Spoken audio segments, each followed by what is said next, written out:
Hello friends, welcome to my channel. எல்லோரும் எப்படி இருக்கீங்க? இந்த விலாக் வந்து பார்த்தீங்கன்னா Wednesday evening, December 4 Wednesday evening ஒரு 5 மணி போல் தான் எடுத்துகிட்ருக்கேன் ஃப்ரெண்ட்ஸ். பொதுவாக ஈவினிங் ஒர்க் என்னன்னு பார்த்தீங்கன்னா, பாப்பாங்க ஸ்கூல்லேருந்து வந்ததும் சாப்பாடு எதனா இருந்ததுன்னா போட்டு கொடுத்துருவேன். இல்லைனா வந்து பார்த்திங்கன்னா பால் கலக்கி கொடுத்துட்டு அதுக்கப்புறம் ஸ்நாக்ஸ் கொடுத்துருவேன். அப்படியும் இல்லைனா ஏதாவது ஸ்நாக்ஸ் செஞ்சு கொடுப்பேன். ஸோ இன்றைக்கி வந்து ஃபஸ்ட்டு பார்த்திங்கன்னா பால் தான் வந்து கலக்கி கொடுத்துட்ருக்கேன். பாப்பா வந்து பார்த்திங்கன்னா பூஜை பண்ணிகிட்ருக்கா. பொதுவாக வந்து பூஜை வந்து நானும் செய்வேன். ஆனால் அவங்களுக்கும் வந்து சான்ஸ் கொடுப்பேன். ஏன்னா அவங்க கேட்பாங்க, நான் பண்ணுறேம்மா அப்படின்னு சொல்லிட்டு 2 பேருமே வந்து கேட்பாங்க. ஸோ அப்படி நீங்களே பண்ணுங்க அப்படின்னு சொல்லிவிடுவோம். ஆனால் 2 பேருக்குமே வந்து பார்த்திங்கன்னா பயங்கரமாக ஃபைட் வந்துடும். நான் பண்ணுறேன், நீ பண்ணுறேன்னு சொல்லிட்டு. அதனால் நான் வந்து என்ன பண்ணேன்னு பார்த்தீங்கன்னா, ஒரு நாள் விட்டு ஒரு நாள் 2 பேரையும் வந்து பண்ண சொல்லிகிட்ருக்கோம். இன்றைக்கி நீ பண்ணு, நாளைக்கு நீ பண்ணு அப்படின்னு சொல்லிட்டு. பூஜை மட்டும் இல்லை ஃப்ரெண்ட்ஸ், எல்லா விஷயத்துலையுமே அப்படி தான் சண்டை வரும் அவங்களுக்கு. துணி மடிக்கிறதா இருக்கட்டும், பாத்திரம் வாஷ் பண்ணுறதா இருக்கட்டும், ஏன் அவள் செய்யட்டும்னு சொல்லி மாற்றி மாற்றி சொல்லுவாங்க. ஸோ அதனால் நான் என்ன பண்ணுவேன்னா எல்லாமே டிவைட் பண்ணி விட்டுருவேன்.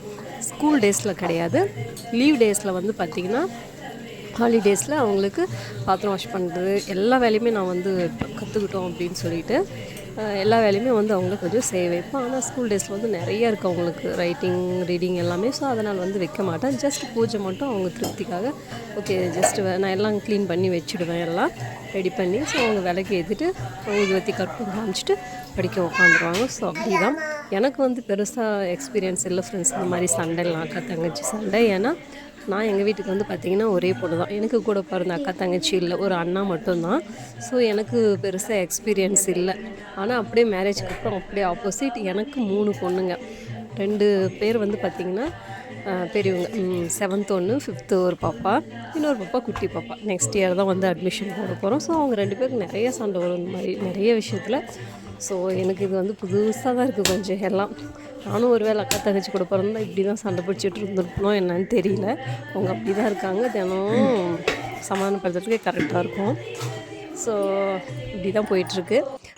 அதுக்கப்புறம் வந்து பார்த்திங்கன்னா, நான் வந்து இன்றைக்கி நைட் வந்து டின்னருக்கு வந்து பார்த்திங்கன்னா சப்பாத்தி செய்யலாம் அப்படின்னு சொல்லிட்டு மாவு பிசைஞ்சு வச்சுட்டேன். சப்பாத்தி மாவு பிசைஞ்சால் போதும். வந்து கொஞ்சம் குட்டிஸாக கொஞ்சம் வாங்கிட்டு போயிடுவாள். ஒரு பக்கம் நான் செய்கிறதுக்குள்ளே அவள் வந்து குட்டி குட்டிஸாக பூரி சப்பாத்தி பண்ணுறன்ற பேரில் உட்காந்துட்டு அவளோட குட்டி சாமான்லாம் எடுத்து வச்சுட்டு செஞ்சிட்ருப்பா குட்டி பாப்பா. தோசை செஞ்சாலும் தோசை மாவு வந்து கொஞ்சோண்டு எடுத்து நக்கிட்டு போயிடுவாள். ஸோ அந்த ஒரு ஹேபிட் அவளுக்கு.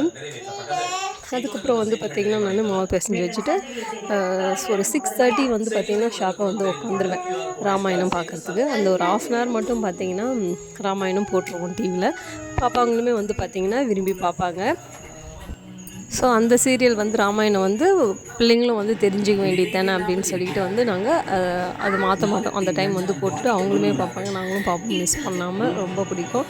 ஸோ அது பார்த்ததுக்கப்புறம் வேணால் நியூஸோ இல்லை வேறு ஏதாவது பொம்மை டிவி இது பாப்பாங்க வச்சு விட்ருவேன். அதுக்கப்புறம் அவங்க பாட்டுக்கு படிப்பாங்க. ஸோ இப்படி தான் போயிட்டுருக்கு. அந்த டைம் வந்து பார்த்திங்கன்னா நான் அந்த துணி மடிக்கிறது, அப்புறம் சாப்பாட்டுக்கு ஏதாவது ரெடி பண்ணுறது, இல்லை பூண்டு உரிச்சு வைக்கிறது, இந்த மாதிரி ஒர்க் வந்து அந்த 1/2 hour வந்து நான் பார்த்துட்டேன். ஸோ அப்படி தான் துணியெல்லாம் மடித்து எடுத்து வச்சுட்டு பூண்டு வெங்காயம்லாம் உரிக்கலாம் அப்படின்னு சொல்லிட்டு உரிச்சிட்ருக்கேன். அதுக்கப்புறம் வந்து பார்த்திங்கன்னா துணி வந்து பார்த்திங்கன்னா துவைச்சிடுச்சு. ஸோ அதை வந்து காய வச்சிடலாம் அப்படின்னு சொல்லிட்டு காய வச்சிட்ருக்கேன். என்னென்னா ஒரு 5 நாளாக வந்து போட்டது இன்றைக்கி தான் எடுத்து வச்சேன். இப்போ நைட்டு தான் வந்து திருப்பியும் துணி நிறையா சேர்ந்துச்சுன்னு சொல்லி போட்டுட்ருக்கேன். ஏன்னா நம்ம ஊரில் மழை பெஞ்ச மாதிரி அங்கே நிறைய பெஞ்சிச்சு நம்ம ஊர்லலாம். இங்கே பெங்களூர்லேயும் வந்து பார்த்திங்கன்னா சும்மா லைட்டாக தான் பெஞ்சுது, ஆனால் பெஞ்சிட்டே இருந்தது. ஸோ அதனால் அது துணியே காயலை. 4-5 நாளாக போட்டது அதுக்கப்புறம் தான் எடுத்து வச்சேன். ஸோ அப்புறமா வந்து காய வச்சுட்டு பார்த்திங்கன்னா துணியெல்லாம் குழம்பு வச்சிடலாம் அப்படின்னு சொல்லிட்டு வந்து பார்த்திங்கன்னா ரெடி பண்ணிகிட்ருக்கேன்.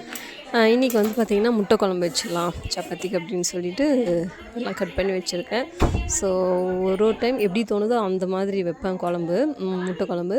ஸோ இன்றைக்கி வந்து பார்த்திங்கன்னா எல்லாம் அரைச்சி வச்சிடலாம் அப்படின்னு சொல்லிட்டு தேங்காய், இஞ்சி, பூண்டு, பட்டை, லவங்கம் இது வந்து பார்த்திங்கன்னா அரைச்சிப்பேன் ஃபஸ்ட்டு. அதுக்கப்புறம் தக்காளி சேர்த்து நல்லா விழுதாக வந்து நல்லா பேஸ்ட்டாக வந்து அரைச்சி எடுத்துக்கணும். வெங்காயம் மட்டும் கொஞ்சம் பொடிசாக கட் பண்ணிவிட்டு அப்படியே வந்து தாளிச்சிக்கலாம். ஸோ இன்றைக்கி வந்து நான் அரைச்சி இப்போ உடச்சி ஊற்றி தான் செய்ய போகிறேன் சப்பாத்திக்கு.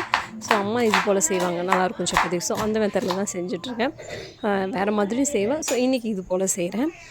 ஸோ மசாலாலாம் அரைச்சிட்டு ஒரு வானல் வச்சுட்டு ஒரு 2 டேபிள் ஸ்பூன் வந்து எண்ணெய் சேர்த்துக்கிட்டு அதுக்கப்புறம் வெங்காயம் வதக்கலாம். நான் வந்து இன்றைக்கி தேங்காய் தான் சேர்த்துக்கிறேன். பொதுவாக எங்கள் வீட்டில் வந்து பார்த்திங்கன்னா நாங்கள் தேங்காய் தான் அதிகமாக யூஸ் பண்ணுவோம் ஃப்ரெண்ட்ஸ். குழம்புக்கு, பொரியலுக்கெல்லாம். ஜஸ்ட்டு தோசை சப்பாத்திக்கு அப்புறம் எதனா சாதம் வறுக்கிறதுக்கு மட்டும்தான் வந்து பார்த்திங்கன்னா கடலை எண்ணெய் யூஸ் பண்ணுவோம். இப்படி தான் நான் செஞ்சிட்ருக்கேன்.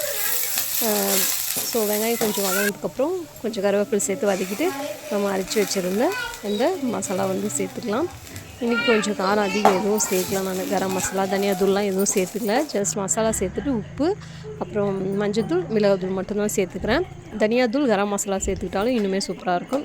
பாப்பாங்களும் கொஞ்சமாக ஸ்டொமக் பெயினாக இருக்குன்ற மாதிரி சொன்னாங்க. ஸோ அதனால் அதிகம் ஸ்பைசஸ் வேணாம் அப்படின்னு சொல்லிவிட்டு ஜஸ்ட் மிளகாத்தூள் மஞ்சள்தூள் மட்டும் சேர்த்துட்டு உப்பு சேர்த்துட்டு கலந்துட்டு நல்லா வதக்கிட்டு அப்புறமா தேவையான தண்ணி சேர்த்துட்டு வந்து பார்த்திங்கன்னா நல்லா வந்து மூடி போட்டு விட்டுடலாம், கொதிக்கட்டும். கொதிச்சதுக்கப்புறம் வந்து பார்த்திங்கன்னா முட்டை சேர்த்துட்டு ஸ்டவ்வை வந்து மீடியம் ஃப்ளேமில் வச்சுக்கிட்டு ஒரு 5 to 10 மினிட்ஸ் வச்சுட்டோம்னா சூப்பராக வந்து பார்த்திங்கன்னா முட்டை குழம்பு ரெடி ஆகிடும். ஸோ இந்த மெத்தடில் தான் நான் வச்சுட்ருக்கேன். நல்லாயிருக்கும். சப்பாத்திக்கு தோசைக்கும் வந்து சூப்பராக இதாக இருக்கும். ஸோ நீங்களும் இது போல் ட்ரை பண்ணி பாருங்கள் ஒன்ஸு.